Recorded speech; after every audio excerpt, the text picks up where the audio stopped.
Abre tu Biblia ahí o vea en tu Biblia Segunda de Reyes capítulo 18. Vamos a leer un momento por aquí, después vamos a ir a Segunda de Crónicas, pero mientras vamos a comenzar aquí. Segunda de Reyes capítulo 18, me corresponde ver otro rey que es el rey Ezequías. A lo mejor no es un rey para muchos quizás muy conocido, a lo mejor es primera vez que vas a oír de él, pero creo que hay bastantes cosas que podemos aprender. Es importante cómo comenzamos la carrera. Raúl nos hablaba de Salomón, ¿no? De cómo él inicia su administración.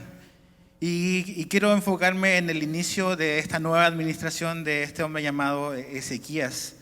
Si estás ahí en Segunda de Reyes capítulo 18, vamos a leer los primeros 2 versículos y dice así.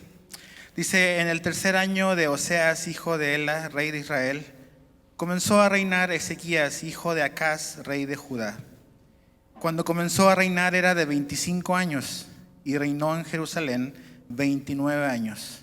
El nombre de su madre fue Abi, hija de Zacarías.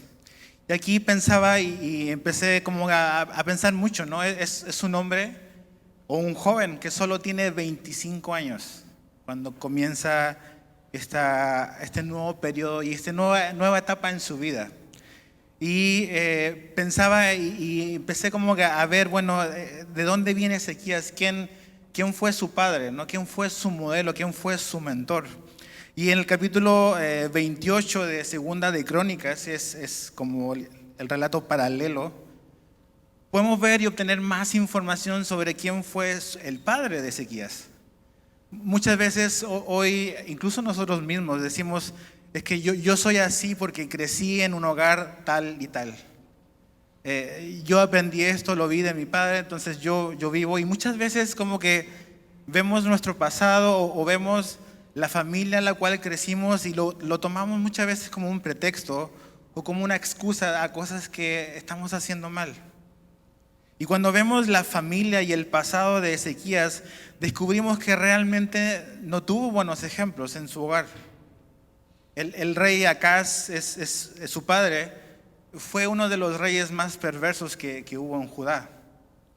De hecho, como rey podríamos decir que Ezequías no tuvo un buen modelo de un rey, como un ejemplo a seguir como rey, ¿no? No tuvo un buen ejemplo, un buen modelo. Acá su padre no ejerció el reinado de una manera sabia.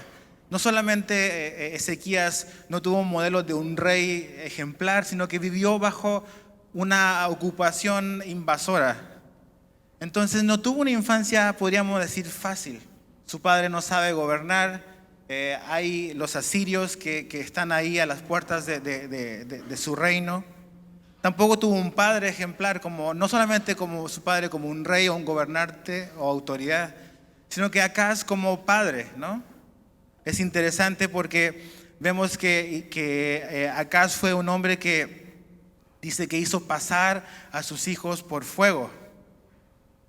Y si tú lees la historia, sabes que esa era una costumbre de las naciones que rodeaban a Israel y a Judá, de sacrificar a sus hijos y quemarlos. Y este hombre Acaz hizo eso con sus hijos.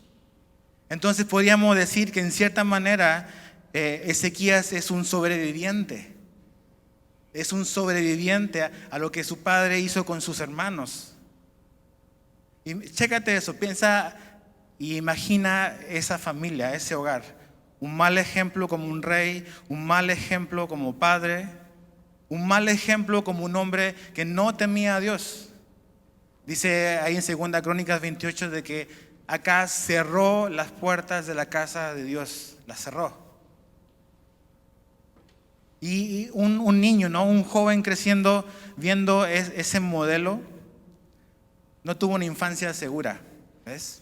Y a lo mejor así algunos de ustedes o algunos de nosotros, nuestra infancia no fue fácil, vimos muchas cosas que definitivamente no debieron de ser así. Y todas esas cosas a veces las usamos como un justificativo, ¿no? Todas esas cosas inciden en nuestra vida. No podemos negar el dolor, no podemos negar el sufrimiento, no podemos negar tus cicatrices.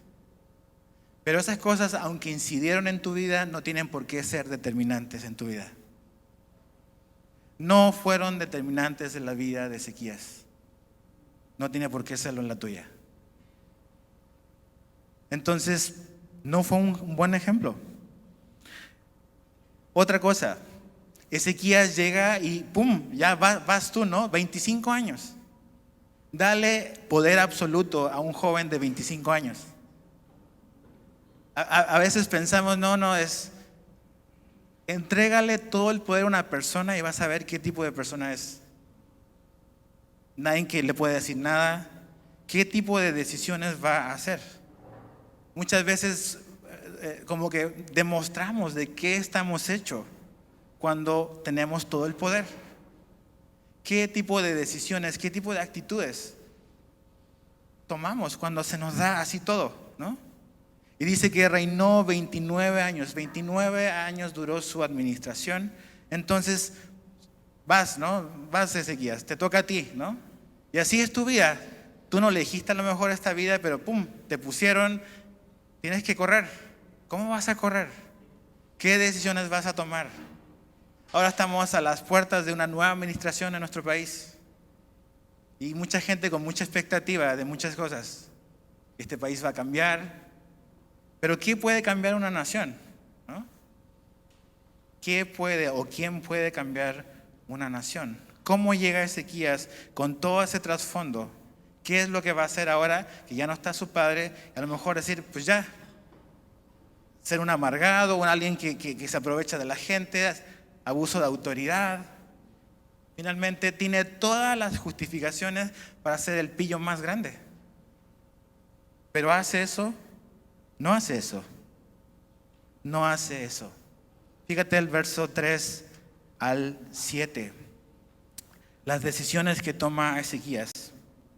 Dice, hizo lo recto ante los ojos de Jehová, conforme a todas las cosas que había hecho David su padre. Ya vimos a David.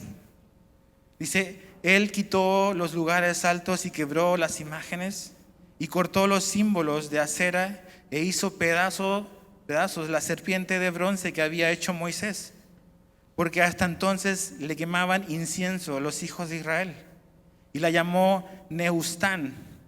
En Jehová, Dios de Israel, puso su esperanza, ni después ni antes. Chécate esta declaración, eso no lo escribe él.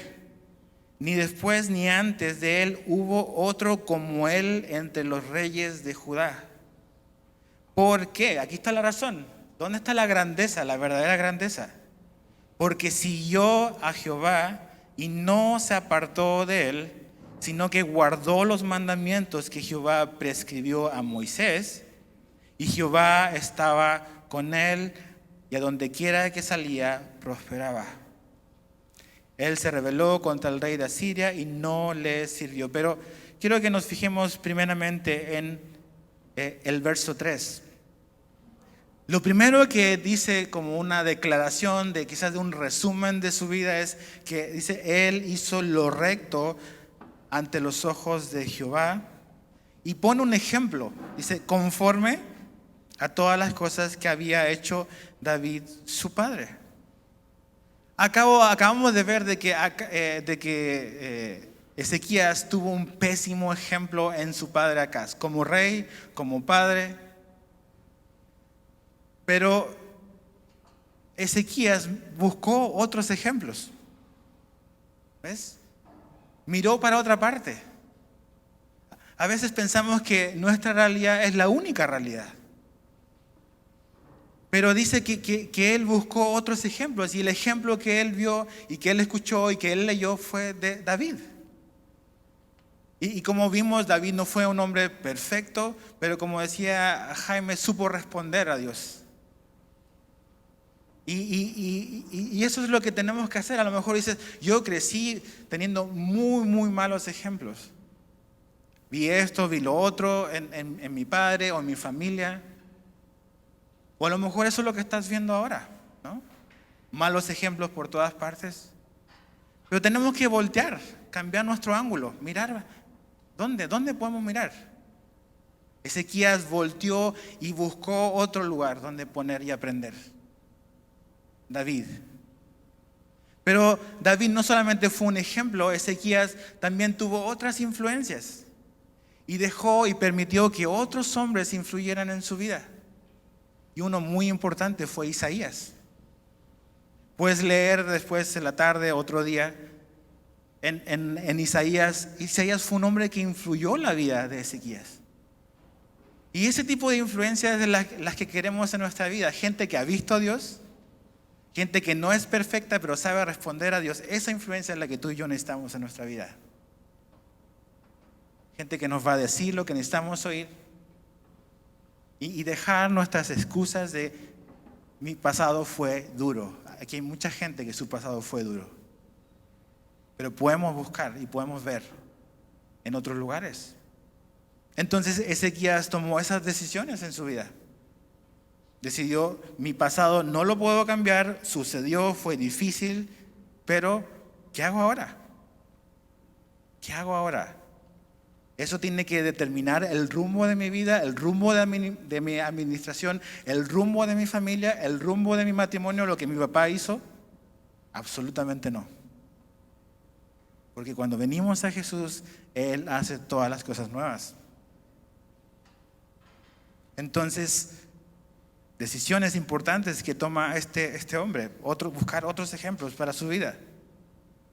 Después dice el verso 4, Él quitó los lugares altos y quebró las imágenes y cortó los símbolos de acera e hizo pedazos la serpiente de bronce que había hecho Moisés. Eso quiere decir de que este joven tomó decisiones difíciles.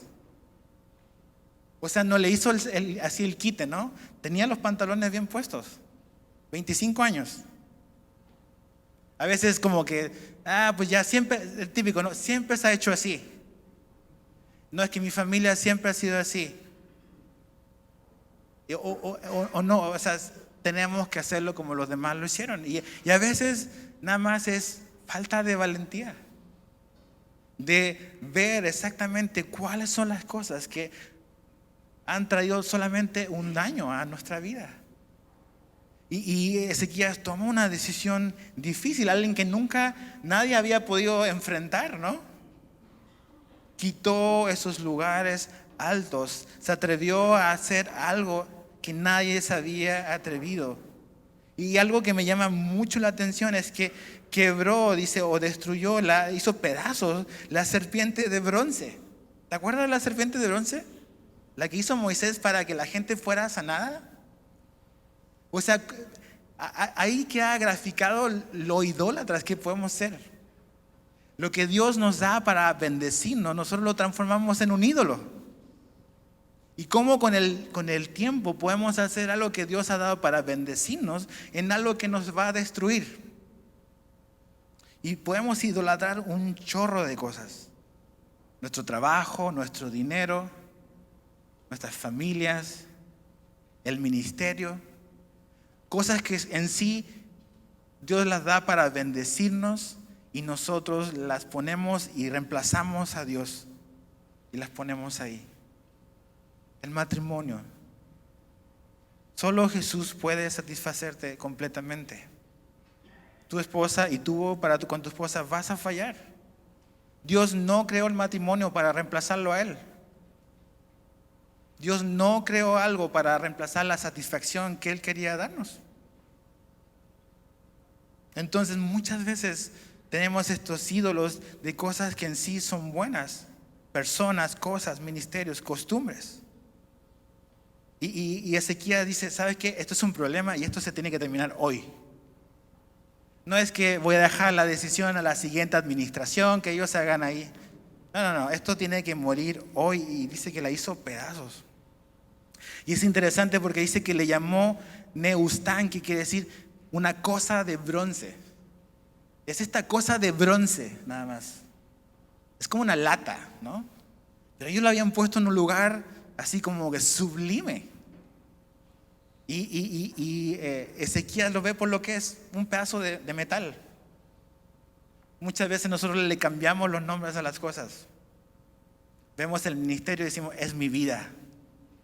Y es el ministerio, nada más. O si no tengo ese trabajo, me muero. Y le cambiamos los nombres, cambiamos las definiciones. Vivimos en una cultura donde todo está siendo redefinido. Y hacemos ídolos de cosas que Dios nos ha dado para bendecirnos y para disfrutar por un tiempo. Cambios difíciles, decisiones difíciles. Pero fíjate en el verso 5. En Jehová, Dios de Israel, puso su esperanza. Y aquí vemos 3 cosas que Ezequías hizo, que creo que es como que el corazón de lo que quiero como que veamos, que es, él puso su confianza en el lugar correcto, en la persona correcta. Dice, en Jehová, Dios de Israel, puso su esperanza o su confianza. Confianza se demuestra, cuando yo confío en algo o en alguien, se demuestra en dependencia. En dependencia. Raúl acaba de decirnos de cómo al inicio del reinado de Salomón, él reconoce su necesidad de Dios. Y Ezequías hace algo similar. Reconoce que su dependencia está en su Dios. Esta confianza. Y creo por lo que él va a hacer después, él reconoce que un hombre en manos de Dios puede cambiar una nación. Que puede cambiar una nación. Un hombre en las manos de Dios. La segunda decisión que él hace no solamente es confianza en Dios, sino que dice en el verso 6, porque siguió a Jehová y no se apartó de él. Esa idea de no apartarse es como que mantenerte mirando hacia el mismo lugar y quitar todo obstáculo que interfiere entre tú y lo que estás mirando. Eso es no apartarse. Como que mantienes la mirada fija en algo y cualquier cosa le dice, a ver, muévete tantito, me estás obstaculizando la vista. Y eso es lo que hizo Ezequías. Puso en Dios su confianza y quitó de su vida, de su reino, cualquier cosa que se interpusiera entre él y su Dios. Por eso quitó la serpiente. Ese era un obstáculo para la verdadera adoración. Y lo tercero que como que podríamos definir su reinado, está ahí donde dice, verso 6, porque siguió a Jehová y no se apartó de él, sino que guardó los mandamientos que Jehová prescribió a Moisés. Lenin nos hablaba de lo mismo, de guardar, esta idea de llevar a la práctica. No solamente oír, no solamente saber, sino esta idea de escuchar, de retener con el propósito de obedecer y de llevar a la práctica. Ahora quiero que avancemos tantito a Segunda de Crónicas, capítulo 29. Porque aquí vemos como un poco más de detalle sobre ese punto inicial en la vida y en el ministerio de Ezequías. Vamos a leer el verso 1 y 2 rápido otra vez. Dice, comenzó a reinar, Segunda de Crónicas 29. Comenzó a reinar Ezequías siendo de 25 años y reinó 29 años en Jerusalén. El nombre de su madre fue Abías, hija de Zacarías. Hizo lo recto ante los ojos de Jehová conforme a todas las cosas que había hecho David, su padre. Ok, chécate el verso 3. En el primer año de su reinado, en el mes primero, abrió las puertas de la casa de Jehová y las reparó. Chécate, ¿de qué te habla eso? De una prioridad, de una urgencia. ¿Qué es lo primero que hace Ezequías? Que creo que tenemos que partir por ahí. Ezequías hace a Dios una prioridad. Ezequías hizo a Dios una prioridad. para él y para la nación. Para él y para la nación. Yo me imagino, ¿no? O sea, la situación en Judá, el reino del sur, o sea, con la administración pasada era un desastre. Los asirios estaban ahí cerca y el reino del norte era un desastre. Y Ezequías sabe que en realidad, o sea, no hay ninguna generación que sea inalcanzable a la salvación que Dios da. Y sabe que para que eso ocurra, pues necesitan poner a Dios como una prioridad en su administración, en su vida personal. Y chécate, o sea, no dice, a ver, a lo mejor esto es una decisión no muy popular, a lo mejor me va a implicar problemas, pero dice que lo hace durante el primer mes de su gobierno. Fíjate, dice, en el primer año de su reinado, no así como que al final cuando ya se va y nadie le puede decir nada, como para no meterse en problemas. En el primer año de su reinado, en el primer mes, abrió las puertas de la casa de Jehová y las reparó. Mira, no sé, pienso, Ezequías no tuvo un buen ejemplo de cómo saber gobernar. Su papá no le dio ese buen ejemplo. Pero Ezequías conocía a alguien, conocía a Dios. Y te pueden faltar quizás un montón de conocimientos, de un montón de cosas, pero conocer a Dios no es negociable. Ezequías conocía a Dios. Y yo creo que él sabe si mi nación, si la nación que Dios me ha llamado a pastorear, va a poder llegar a un cambio, Dios debe ser el centro. Si Dios es el centro, los cambios van a ocurrir. Y chécate, ¿no? O sea, hay un montón de cosas que atender. Hay naciones peligrosas, invasoras que están rodeando, hay situaciones que van a tener que venir. Pero una decisión de Estado, una decisión que como que marcó la pauta de su vida y de su ministerio y de su reinado es: necesitamos volver a poner a Dios como el centro de las cosas. No creo que debe haber sido fácil. Su papá, la administración anterior, hizo mucho daño. Y a veces cuando tú ves tu vida, es que mi vida viene súper dañada, ya no hay nada que se pueda hacer. O mi familia está súper dañada, mi matrimonio está súper dañado, ya para qué le intento. Ya no, mis hijos están súper lejos, mejor ni le intento, o sea, es imposible que puedan regresar. Pero no hay daño tan profundo que el Evangelio no pueda restaurar. No hay nada que Jesús no pueda alcanzar. Nada.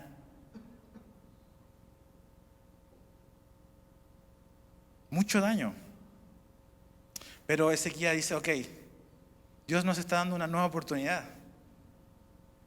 Lo pasado ya pasó, mi padre hizo mucho daño, las cosas están mal, cerró las puertas del templo, la gente no puede adorar a Dios, pero Dios puede hacer algo nuevo hoy. Y sabes que a lo mejor estás así hoy. Ves tu vida y dices, esto está todo dañado, pero ¿sabes qué? Dios puede hacer algo nuevo hoy en tu vida. Jesús puede hacer algo nuevo. Pero ¿qué decisiones vas a tomar? ¿Qué decisiones vas a tomar? ¿Dónde vas a poner tu mirada? Fíjate lo que sigue diciendo ahí, verso 4 al 5. Entonces, ok, vamos a hacer a Dios el centro de nuestro reino, de nuestro país. Y se hizo venir a los sacerdotes y levitas y los reunió en la plaza oriental y les dijo: oídme, levitas, santificaos ahora y santificad la casa de Jehová, el Dios de vuestros padres, y sacad del santuario la inmundicia. ¿Qué decisiones empieza a tomar Ezequías? Ok, vamos a promover la santidad. Vamos a promover la santidad. Vamos a promover lo que glorifica a Dios. Y vamos a limpiar toda la inmundicia que hay acá. Y tenemos que como que examinar, ¿no? O sea, a veces como que hemos permitido mucho tiempo que se acumule bastante suciedad, a lo mejor en nuestro corazón. Y cuando Dios es el centro y cuando volvemos a poner a Dios como el centro, la suciedad empieza a salir y se puede limpiar. Y Ezequiel dice, ¿sabes qué? Hay cosas que necesitan arreglarse, hay cosas que necesitan limpiarse. Fíjate el verso 6 al 9.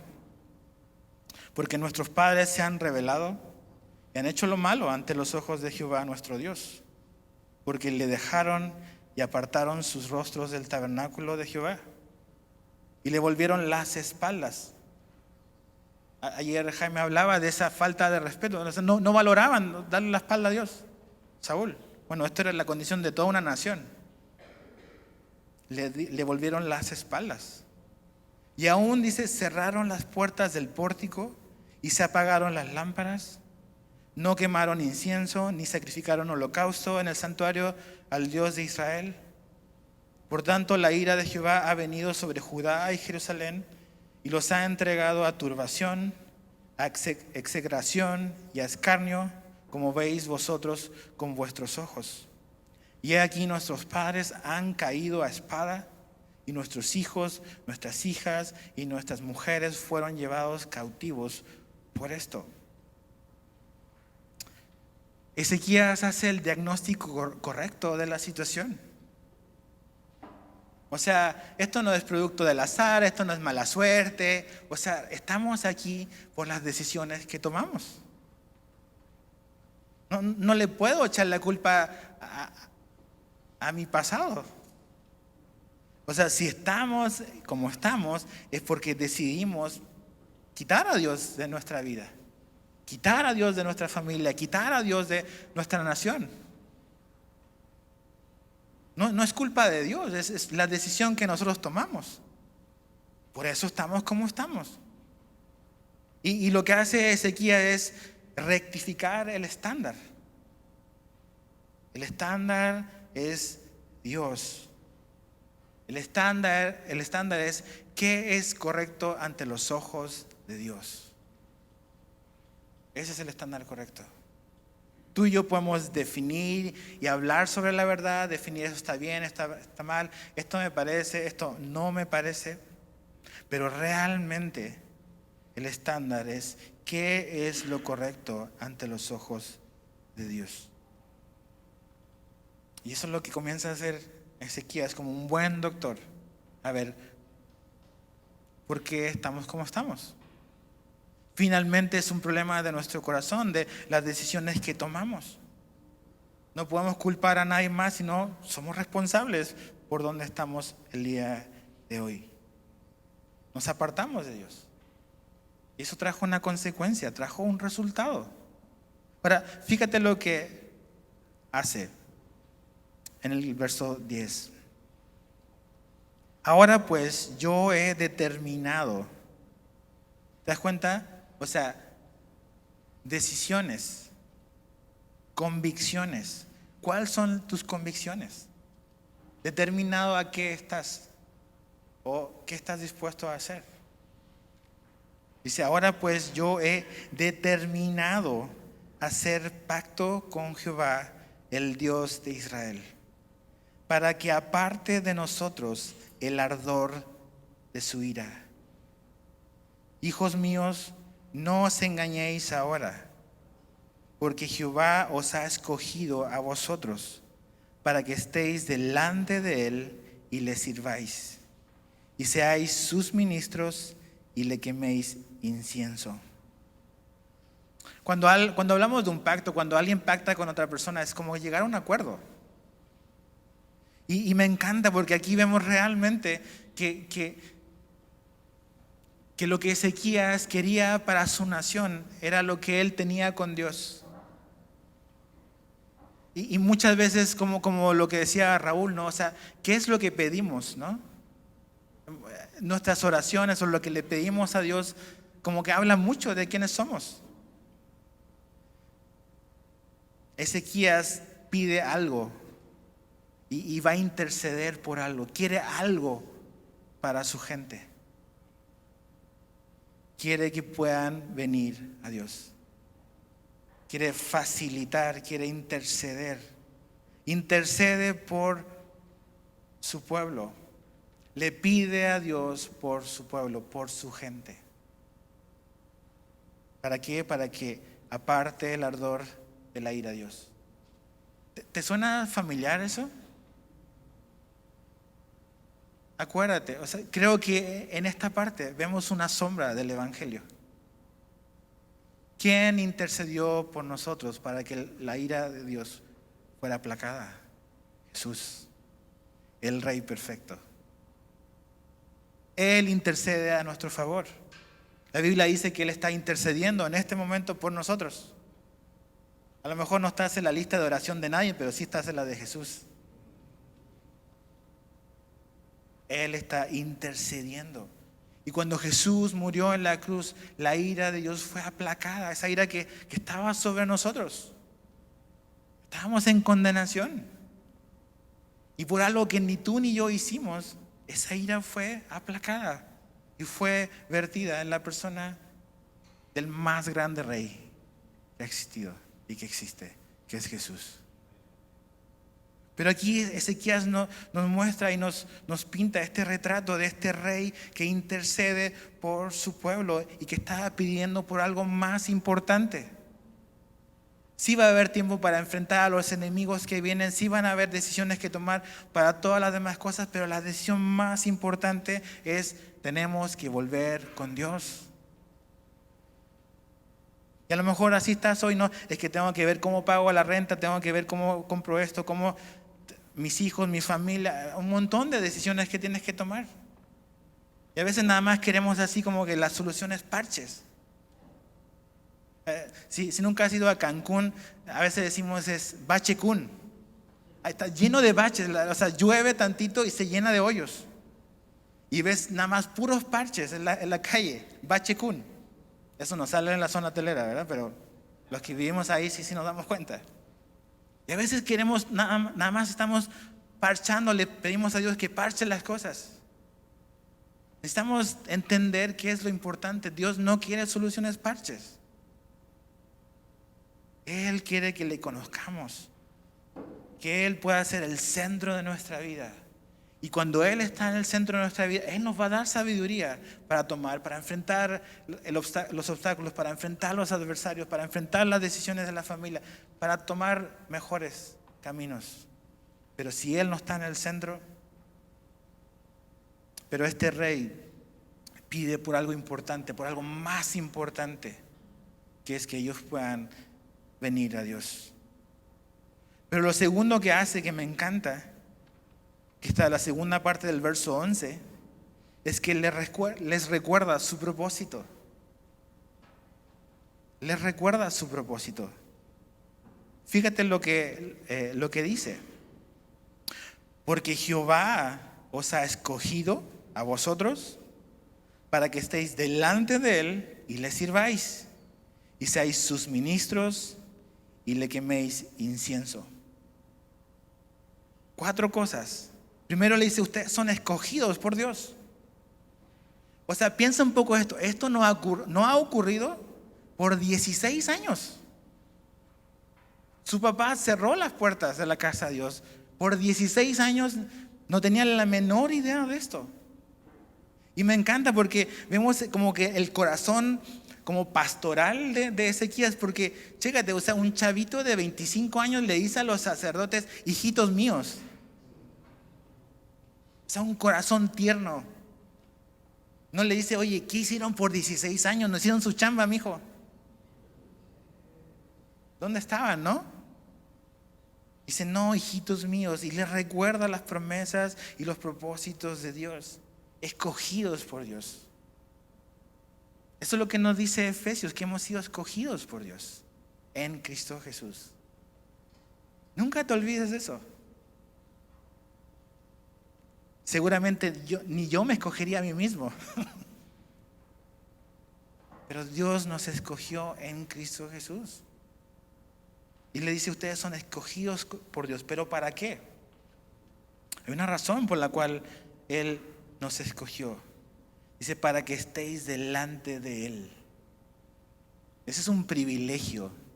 que tenemos, que es poder estar delante de Dios.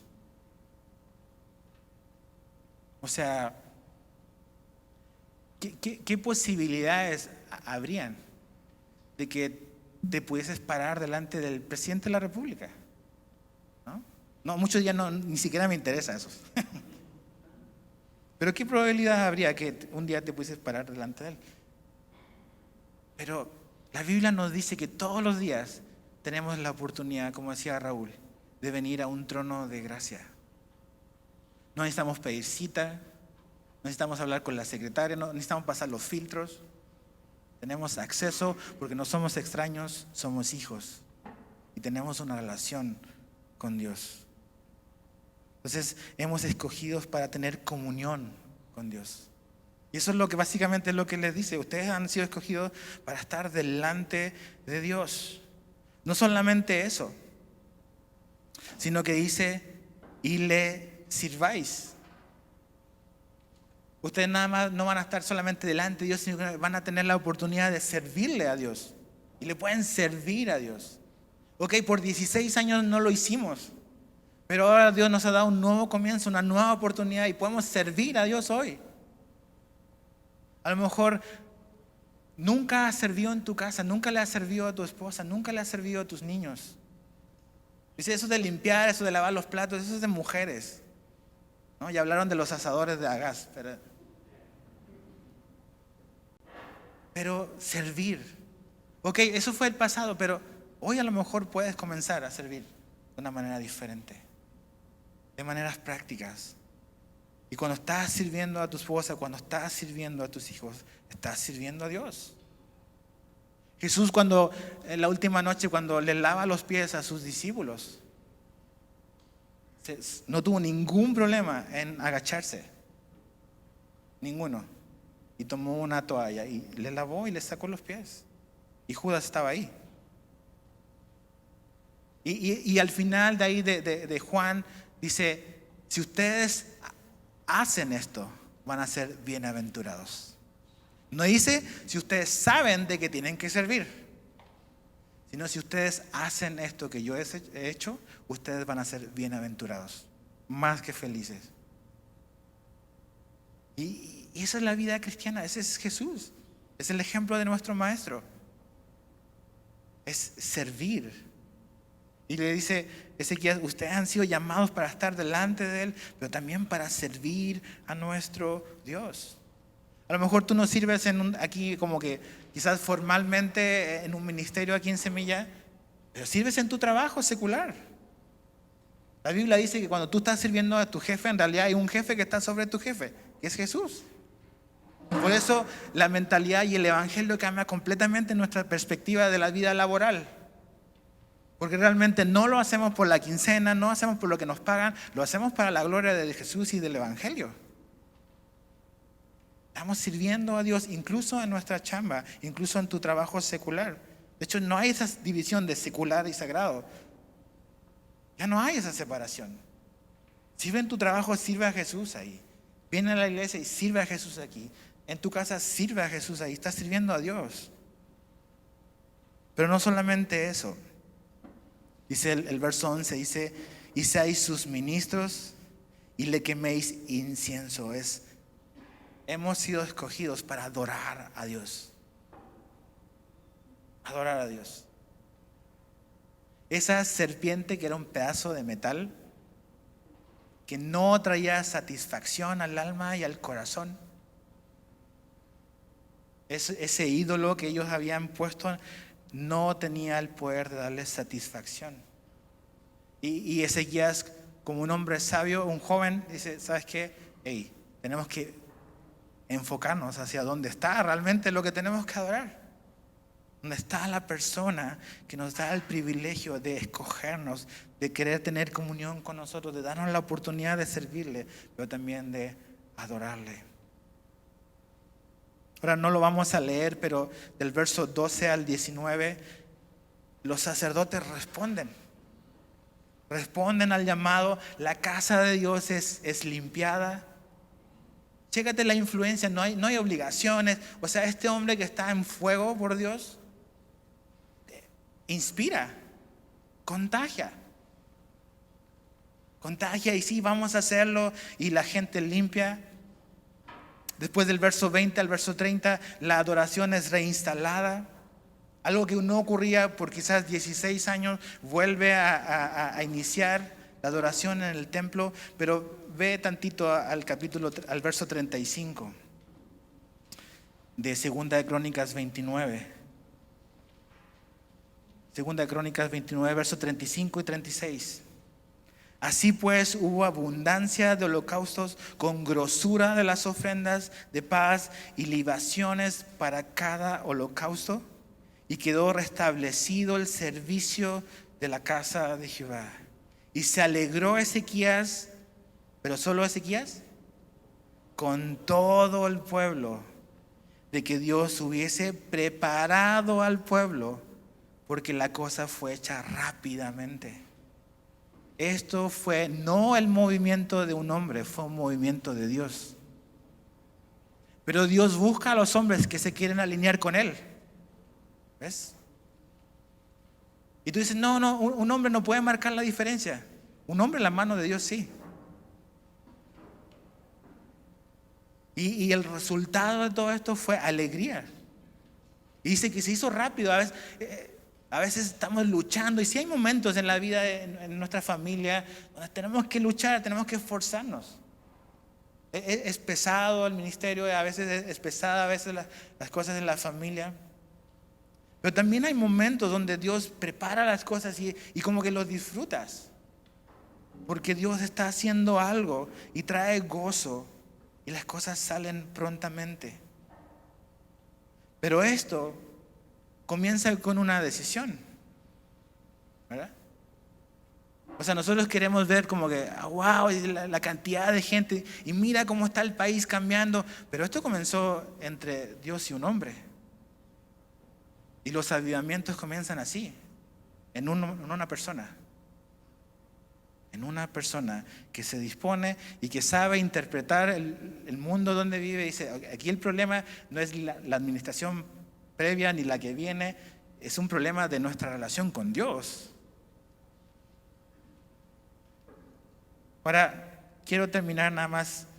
Después viene la celebración de la Pascua, o sea, lo vuelven a hacer después. Te das cuenta de que incluso en la celebración de la Pascua hay muchas cosas que no están como debiesen de estar. Pero Dios, o sea, hay gracia, ¿ves? O sea, la gente lo está haciendo de corazón. No todo está perfecto como debiese de ser, pero Dios está bendiciendo. Y fíjate nada más, capítulo 31, leemos solamente el primer versículo. Segunda de Crónicas 31, verso 1. Dice, hechas todas estas cosas, todos los de Israel que habían estado allí salieron por las ciudades de Judá. Porque incluso Ezequías invitó a las tribus del reino del norte a que vinieran, ¿no? Entonces dice, hechas todas estas cosas, todos los de Israel que habían estado allí salieron por las ciudades de Judá. Y fíjate lo que hicieron. Y quebraron las estatuas y destruyeron las imágenes de acera y derribaron los lugares altos y los altares por todo Judá y Benjamín, y también en Efraín y Manasés, hasta acabarlo todo.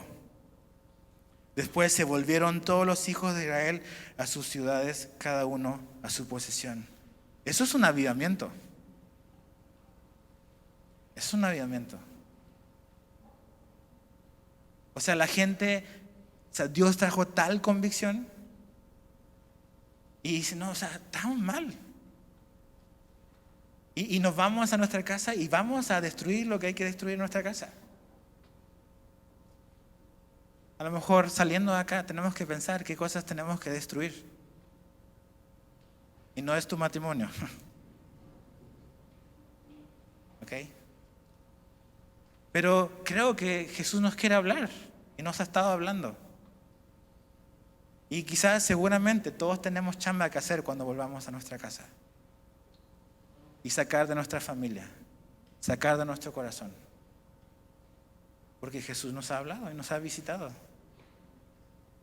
Y que comience un avivamiento. O sea, este país va a cambiar, no por un nuevo presidente.